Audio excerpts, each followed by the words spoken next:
Indian classes top 1 में आपका फिर से स्वागत है। आज हम लोग बात करेंगे जो एग्ज़ाम में आपके सीधे फिक्स का क्वेश्चन जो छपने वाले हैं क्लास 10th का बिहार बोर्ड का, उसी क्वेश्चन के बारे में सीधे बात करेंगे बिना समय गंवाए।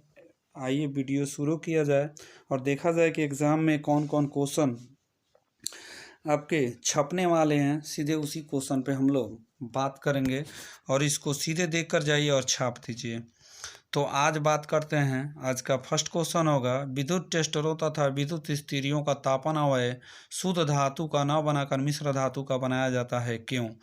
तो विद्युत टेस्टरों तथा विद्युत स्थिरियों का तापन अवयव नाइक्रोम का बना होता है जो मिश्र धातु है, क्योंकि कारण इसका ये होता है कि इसका गलनांक अधिक होता है, इसका प्रतिरोध भी अधिक होता है, यह लाल तप्त 68 डिग्री होने पर भी ऑक्सीकृत नहीं होता है। इसीलिए इन्हीं सभी कारणों से विद्युत टेस्टरों तथा स्थिरियों का तापन अवयव मिश्र धातु का ही बनाया जाता है, शुद्ध धातु का नहीं। अब स्नेल के नियम के बारे में अगर बात करेंगे तो इसमें देखेंगे स्नेल का नियम क्या है। तो इसमें पाएंगे कि स्नेल साहब ने एक नियम दिया, उसी नियम को अपने नाम से रख कर स्नेल का नियम रख लिया, बना दिया। प्रकाश के किसी विशेष रंग के लिए आपतन कोण की ज्या तथा अपवर्तन कोण की ज्या के अनुपात की नहीं दो माध्यमों के लिए एक नियतांक होता है, जिसे स्नेल का नियम कहा जाता है। अगला क्वेश्चन है, घरेलू विद्युत परिपथ में अति भारण से बचाव के लिए सावधानी क्या बरतनी चाहिए? मैंने क्या सावधानी चाहिए कि अति भारण ना हो सके? तो अति भारण से बचने के लिए एक ही परिपथ में अत्यधिक युक्ति का प्रयोग नहीं करना चाहिए, नहीं तो अति भारण होगा और युक्ति जल सकती है। अगला क्वेश्चन है, टिंडल प्रभाव क्या है? कोलाइडिक कोणों द्वारा प्रकाश की प्रकीर्णन दिखाने वाली घटना को, कोलाइडिक कोणों द्वारा प्रकाश की प्रकीर्णन दिखाने वाली घटना को दिखने वाली घटना को टिंडल प्रभाव कहते हैं। अगला क्वेश्चन है कि तारे रात में क्यों टिमटिमाते हैं? तो वायुमंडलीय अपवर्तन के कारण तारों से निकलने वाला प्रकाश क्रमिक रूप से घटता बढ़ता रहता है। जब प्रकाश घटता है तो तारे धुंधला दिखाई पड़ते हैं, जब प्रकाश बढ़ता है तो तारा चमकीला दिखाई पड़ता है। यह प्रक्रिया बार बार होने के कारण तारे टिमटिमाते हुए नजर आते हैं। अगला क्वेश्चन है, ग्रह क्यों नहीं टिमटिमाते हैं? तो आपका जवाब होगा, तारों की तुलना में ग्रह पृथ्वी के काफ़ी नज़दीक होते हैं, इसलिए ग्रह बड़ा मालूम पड़ता है। ग्रह से निकलने वाली प्रकाश की तीव्रता अधिक भी होती है और हमारे आंखों तक आसानी से पहुंच जाता है, इसलिए ग्रह नहीं टिमटिमाते हैं और तारे क्या होते हैं, टिमटिमाते हुए नजर आते हैं। अगला क्वेश्चन की बात करें तो देखेंगे कि खतरा का संकेत लाल क्यों होता है? तो आपका जवाब होगा, रेले ने एक नियम दिया। तो रेले के प्रकीर्णन नियम से हम जानते हैं कि जिस रंग का प्रकाश का तरंगदैर्घ्य जितना ही अधिक होता है, उसका प्रकीर्णन अर्थात बिखराव उतना ही कम होता है। चूँकि लाल रंग के प्रकाश का तरंगदैर्घ्य सबसे अधिक होता है, इसलिए उसका बिखराव कम होता है और अधिक दूरी तय कर पाता है, इसलिए खतरे का संकेत लाल रंग के प्रयोग किए जाते हैं। अगला क्वेश्चन है, अंतरिक्ष यात्री को आकाश काला क्यों दिखाई देता है? तो आपको पता है कि अंतरिक्ष में कोई वायुमंडल नहीं होता है, इसलिए वहाँ पे प्रकाश का प्रकीर्णन अर्थात बिखराव भी नहीं होगा, अतः आकाश काला दिखाई देगा। अगला क्वेश्चन है, बादल का रंग सफ़ेद क्यों होता है? तो आपको जानकारी होगा कि बादल जो बना होता है जल की छोटी छोटी बूंदों से, जो प्रकाश के विभिन्न तरंगदैर्घ्य को समान रूप से फैला देता है। ये सभी रंग मिलकर श्वेत रंग की संवेदना देते हैं, इसलिए बादल का रंग सफ़ेद होता है। अगला क्वेश्चन है, रेले के प्रकीर्णन नियम बतावें।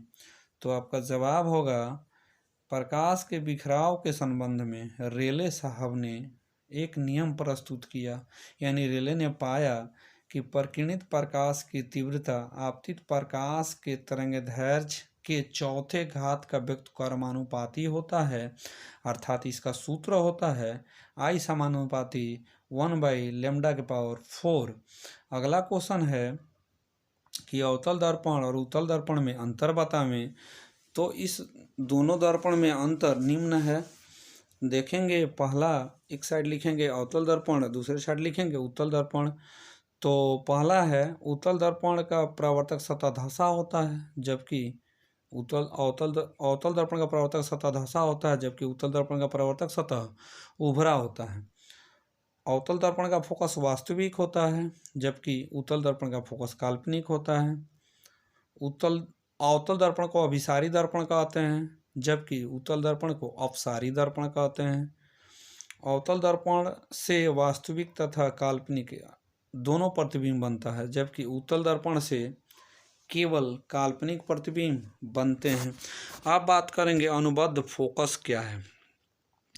तो हम लोग देखेंगे कि गोलीय दर्पण या लेंस के प्रधान अक्ष पर वह दो बिंदुएं जिसमें एक पर वस्तु रखने पर दूसरे बिंदु पर प्रतिबिंब बनता है, तो दोनों बिंदु अनुबद्ध फोकस कहलाता है।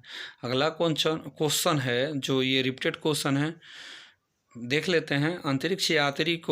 अंतरिक्ष यात्री जो होता है, आकाश काला क्यों दिखाई देता है?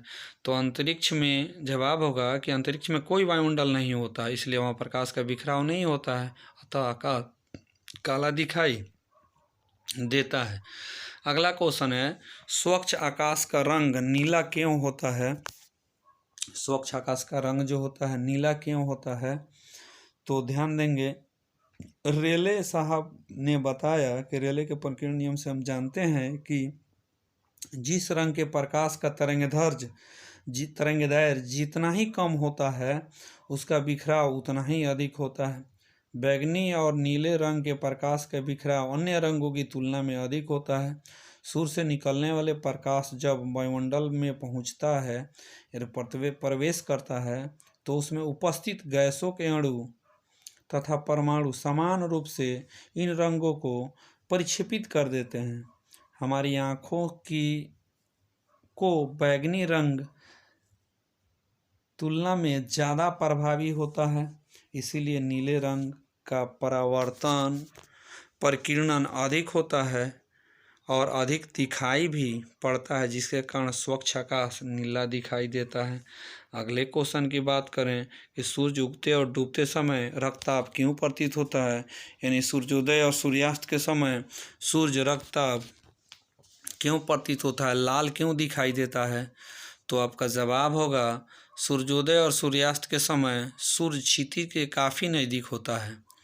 इस स्थिति में सूर्य से निकलने वाली प्रकाश को वायुमंडल में लंबी दूरी तय करनी पड़ती है। क्षितिज के समीप नीले रंग का तथा कम तरंगदैर्घ्य वाले प्रकाश का बिखराव अधिक हो जाता है, लेकिन लाल रंग का तरंगदैर्घ्य अधिक होने के कारण लंबी दूरी तय करता है और हमारे आँखों तक आसानी से पहुँच जाता है, इसलिए सूर्य उगते और डूबते समय रक्तताप प्रतीत होता है।